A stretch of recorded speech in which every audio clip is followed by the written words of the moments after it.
Hi, this is Stephanie Miller from The Stephanie Miller Show. Please enjoy this exclusive clip from my show on Political Voices Network. Parade of embarrassments. James Comer slammed by fellow Republicans for impeachment dud. Even they know there's no there against Joe Biden. House Republicans reportedly fatigued of Comer's impeachment quest. Republicans who confided in, whoever, said his ongoing impeachment crusade has been a disaster for both his committee and the majority as a whole. Republicans, of course, speaking on the condition of anonymity because they're cowards. Right. Dismissed Comer's efforts as a clueless investigation. One would be hard-pressed to find the best moment for James Comer in the Oversight Committee, one Republican said. It's been a parade of embarrassments. They said committee members look like buffoons. James Comer continues to embarrass himself and House Republicans. He screws up over and over and over. One Republican source said, I don't know how Republicans actually impeach the president based on his clueless investigation and lack of leadership. I mean, they whatever Trump tells him to. So he can go in, I know I'm being impeached, but so are you. Listen, this whole power that he has over the party still, it's ridiculous, but I still think it goes back to the RNC leak. I think a lot of this goes back to the RNC leak and how much blackmail this guy has on most of the party. I mean, DNC, RNC, none of that was ever released. And so I have to believe it has something to do with that. Yeah, absolutely. All this Hunter Biden stuff, you can see, again, I keep saying this every day, you can see why they didn't want to do this in public, because another transcript from the House Oversight and Reform Committee is being shared online. Some experts causing mockery of at least one of Republican committee members. Hunter Biden's friend, we talked about, Kevin Morris, he's a Hollywood lawyer, testified about his relationship with Hunter as part of the impeachment inquiry. Morris testified to the committee, I wasn't paying for anything. I was loaning Hunter Biden the money for things. At the time I met him, he was in danger in his house. Paparazzi was there. People were coming up to his door with cameras. We just want to talk to him. People were yelling from outside of the bushes, Hunter Biden, come out. Melissa's 5 months pregnant. I got him security and he needed to move. And so we had to find a place quickly. We had to find a place that had privacy, and we ended up with that house. Again, he said it's not against the law to help a friend. Right. And I never got anything from Joe Biden. There was no influence. I mean, they keep looking for a there that is not there. They have to. They're doing this as well. And we also know this to take all of the heat off of the kids of the Trump family who are criminals. I mean, the investigations in New York and everything else, we know that this is projection. It goes all the way down the family line. Yeah. And, again, in polling, even Republicans, there's a sizable chunk that won't vote for him if he's going to be convicted. And you and I know he is going to be convicted in one of these cases. We got to keep our heads down. Just these Biden ads, keep them coming.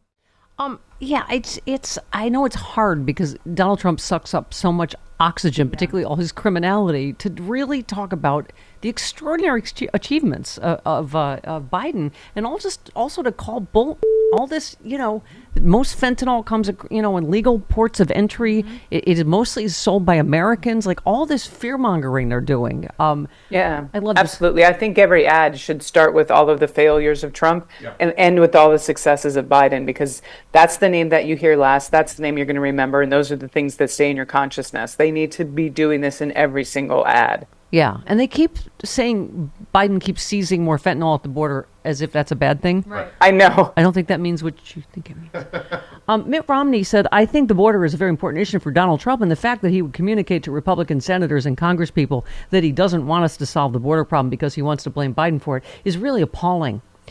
Oh, my God, when Mitt Romney is at appalling on the Mitt Romney outrage meter, Dana. I know. I can only imagine what Susan Collins is saying behind closed doors. I mean, if Mitt Romney's upset. Very concerned. I'm she's sorry. Like, she's like, I'm not supporting him this time, no matter what. This is an alert from the Mitt Romney outrage system. The Mitt Romney outrage level has been elevated from troubling to appalling. Oh, God. When the Mitt Romney outrage level is at appalling, take special care in public places when doing normal everyday tasks, such as operating your car elevator or grooming your dressage horse. However, it is important that in a Mitt Romney appalling state of outrage, you continue to go about your business of supporting every Donald Trump policy. Otherwise, the terrorists win. Yes. This change in Mitt Romney outrage status is more severe than last month's change from bothersome to disconcerting, but not as alarming as in 2018 when the system went from upsetting to unpleasant. Oh, dear. This has been an alert from the Mitt Romney outrage system. Thank we you. now return to the regularly scheduled programming of 101 Strings performing the greatest hits of the Ramones. Okay. This is not that was on the schedule. Yeah, okay. no. That's fantastic. Dana, back to this ridiculous immunity argument. So Mary McCord, former prosecutor, talking about, him referring to Truman's decision to drop an atomic bomb to end World War II. She said he's trying to convince the American people that doing things like what is considered by our military and our government to be necessary during war could be thwarted.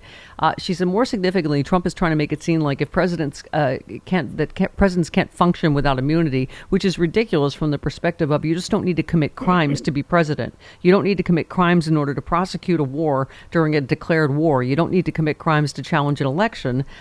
There are existing laws of war that govern behavior during wartime, she explained. It isn't part of the U.S. criminal code, but rather a part of international treaties. Secondly, the U.S. criminal code does address actions taken outside the United States. So a U.S. national who kills a foreign national outside the country could still be prosecuted. She said you just don't need to commit crimes to do any of that. I mean, he's not arguing, Dana, I'm sure as you guys have discussed, that he's innocent in any of these cases. He argues that he should be able to do whatever he wants. Right. Absolutely. He's never said, I did not do this. He's basically giving us all the reasons why he should get away with it. That's his defense. We've seen it his entire life. Yeah. And I don't know where you guys come down on this Fani Willis thing, but it's just this investigating the investigators, one Georgia state legal, I know most ethics experts in Georgia have said this is not a big deal. One of them argued Willis should hand the case off to avoid endangering it. This would constitute an act of public service by Ms. Willis, and more important, it offers the best option for keeping the criminal case on track and holding Trump and his co-defendants accountable for their actions in the 2020 elections, if that's the just outcome. He said the problem is not so much whether there's any actual misconduct, but more the appearance of it that Trump's attorneys could conjure up. That pisses me off. Yep. I agree. And we also know that this is coming down much heavier because this is a black woman. Oh, yeah. Absolutely. But I don't even know what to say about it. I wish it didn't happen. Yeah. Just because, unfortunately, we've seen it with the VP. We've seen it with Fani Willis. We've seen it with Tish James. For some reason, they're being held to this higher standard. And if it was some guy, or if it was, and I hate to say this, but if it was probably even a white guy, there would not be this big to-do about it as it is right now. Yeah. There's so much racism laced inside of this. Yeah, absolutely. And misogyny. Yeah. Oh, yeah. Yeah, absolutely. Michael in Oakland, hello. Oh, hi. We've seen it with the VP. We've seen it with Fani Willis. We've seen it Michael. with Tish All right, I'll wait till you put your radio. He knows the rules. Michael, come He's supposed on. to turn down his radio. He knows that. Brenda in Michigan, excuse me, you're on with Dana. Hi, Brenda. Hi. Hi. Go ahead. I just wanted to put Stephanie's mind at rest. Total immunity or absolute immunity isn't going to be a consideration for Trump. They wouldn't have put impeachment in the whole process if they expected that presidents couldn't be charged for crime. Okay. All right. Thank you for that. I think what she was saying in the impeachment process is that they would have gone after a conviction harder if they assumed that the justice system was not going to eventually hold him accountable. Mm-hmm. I think the problem there is the assumption that somehow we have a justice system that's actually going to do what they're supposed to be doing.